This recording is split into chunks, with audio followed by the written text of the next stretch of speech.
In this session, we will review some basic statistics that can help us make better decisions. The class will be split into 4 parts with a quiz at the end. Part 1 will review associations, a common everyday language that touches on the technical topic related to correlation. Part 2 will look at sample sizes. Part 3 will review hypothesis testing. And finally, part 4 will look at regression. This is the first of 4 videos. In this video, we will focus on association, a common everyday language that touches on technical topic related to correlation. We will look at how associations differ between variables in terms of direction and strength. We will learn about measuring association between variables using covariance and correlation. We will interpret those in terms of tables and scatter plots, and we will look at what can influence the interpretation. The first thing to note, and if you remember one thing from this video, is that correlation is not causation. Correlations are not explanations, and they can be spurious, meaning that 2 or more events or variables are associated but not causally related due to either coincidence or the presence of a third unseen factor. For example, this graph is showing the number of people who drowned by falling into a pool, and it shows that it correlates with the films that actor Nicolas Cage has appeared in. These variables are obviously not causing one another. And although this is a silly example, you can imagine that in complex analyses, it might get more complicated to know what is real. So the rule of thumb is correlation does not mean causation.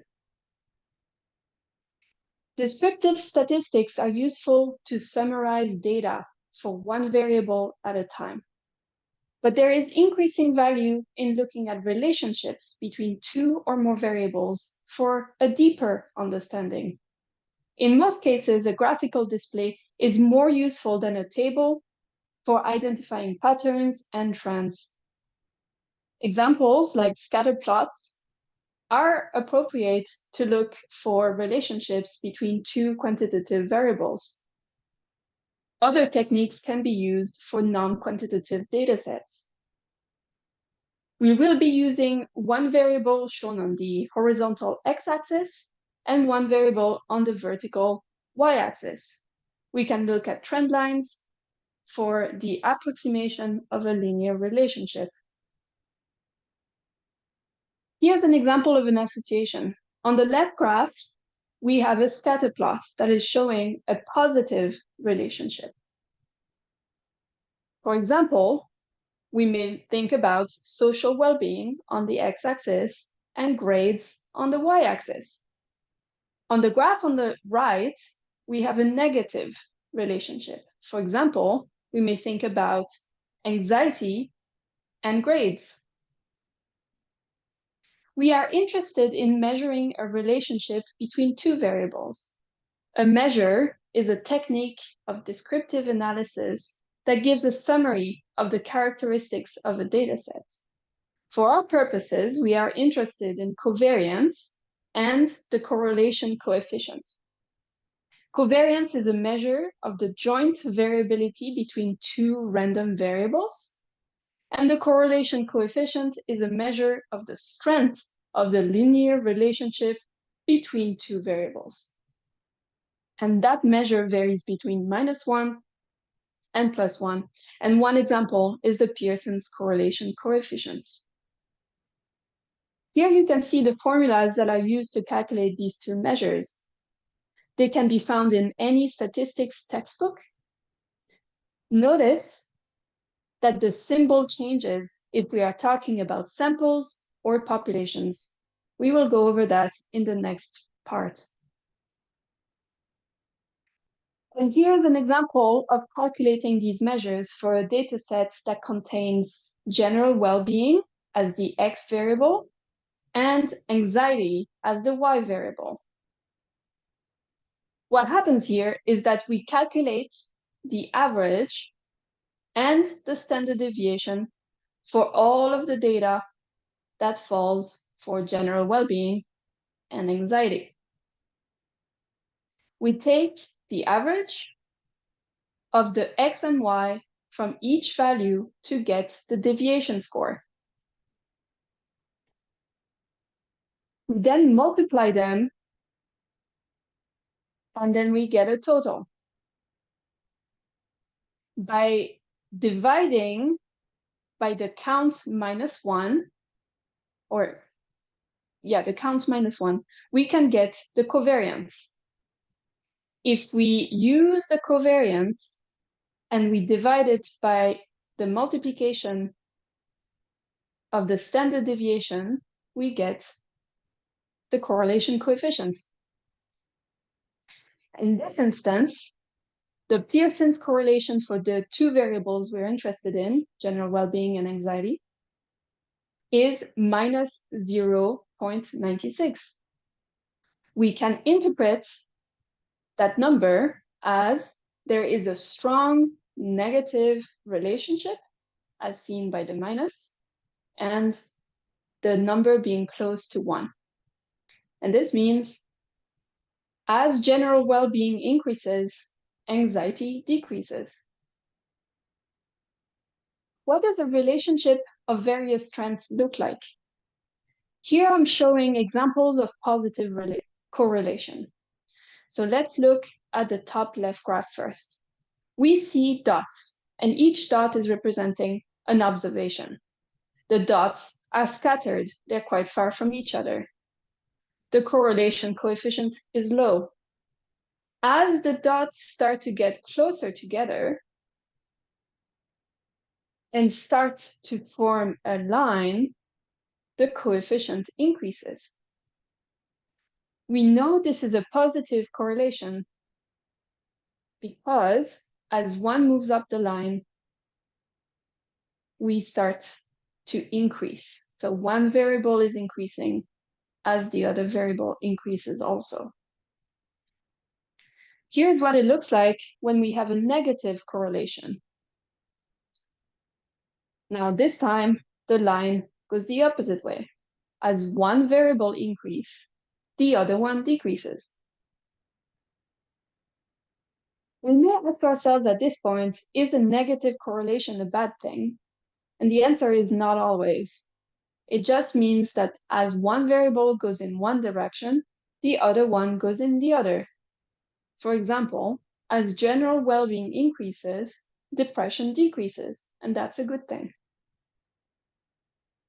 Here's another way of representing the relationship as a scale, and we can assign terminology to the numbers from weak to strong or very strong. A perfect correlation would be a coefficient of 1, whether that be a negative coefficient or a positive one. A value of 0 would be interpreted as there is no relationship between the variables. From a scatter plot, we can tell the strength of the relationship by the slope of the line. So if we have vertical or horizontal, there is no relationship between the two variables. That's because as one variable changes, the other does not. If the slope is at 45-degree angle, either positive or negative, the relationship is at its strongest. In reality, you will find slopes that are somewhere between the two. A helpful tip: if you are using categorical variables, the computer will spit out no correlation, something that looks like this. And this is because the variable type does not lend itself to looking at relationships. And it's not because there might not be one. But it does mean that you may need to use a different technique to look at correlation in categorical variables. The same information can also be presented in a correlation table like this one. We are looking at the same variables as earlier, so for example, general well-being. What we can see from this table are values along the diagonal, which are equal to 1. What this means is that if we were to plot IQ against IQ, we would get a perfect relationship. So the value of the correlation coefficient would be 1. And if we look above and below this diagonal, we actually see mirror images of each other. So sometimes you will see a table like this that only has half a table and not the full. It just depends on which variable you want to put on the x-axis. Let's go back to the interpretation a little bit. Here we can see that general well-being is negatively correlated with depression, and the correlation coefficient is generally strong. But as general well-being is decreasing, depression is increasing. Here's a second example. Here we can see that general well-being is positively correlated with social functioning, and the correlation coefficient is moderately strong. As general well-being is increasing, social functioning is increasing also. Now let's think about some factors that may influence our interpretations. The first is Simpson's paradox, which can occur when we have aggregated data that are rolled up into things like an average, and this hides the relationship between two subgroups. So here, I have general well-being and social functioning for two different schools. And we can see that in each school, there is a positive relationship. And if we stopped our analysis at this point, everything would be fine. But now, let's pretend we ask the computer to compute a trend line, to compute a relationship, a correlation. It will try and put a trend line in this way. And now the interpretation changes completely. As general well-being increases, social functioning decreases. And we know this is not true. But the analysis was simply not right for the data set that we were working with. So this is something important to keep in mind. Another important thing to look out for are outliers, which are unusual observations in a data set. We can use histograms to find them, but scatter plots work well too. So for example, if we look at the graph on the left, we have a data set with an outlier. We know it is likely to be an outlier because it looks very different from the rest. And the value, when we think about it, does not make much sense. When we add a trend line, we are able to see that the correlation coefficient is moderately strong and the relationship is significant. However, if we remove the outlier, let's say we found out it was a failed data entry, now the relationship changes entirely. We have a very weak positive relationship that is insignificant. The lesson here is that outliers can bring us to the wrong conclusion. It is therefore very important to do data quality check.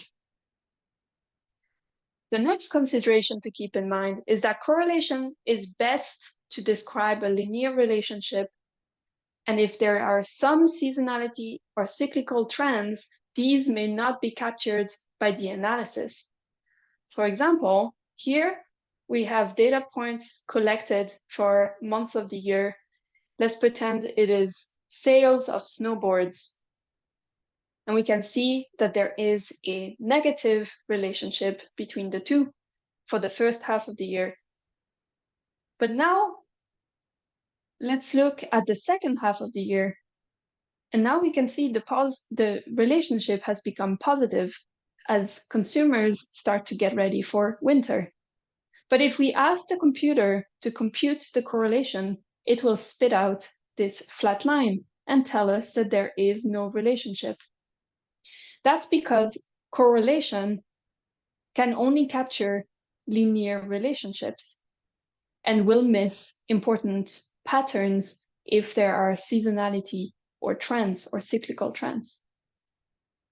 Another thing about correlation is that the scale that we measure the relationship on does not affect correlation. So sorry, the other thing is that the scale of how we measure the variables does not affect the relationship.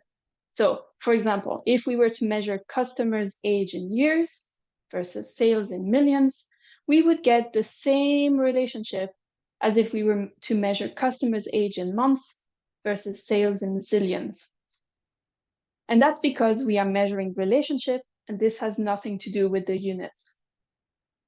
One last point. We have been looking at Pearson's correlation, and that technique is most appropriate for quantitative interval data.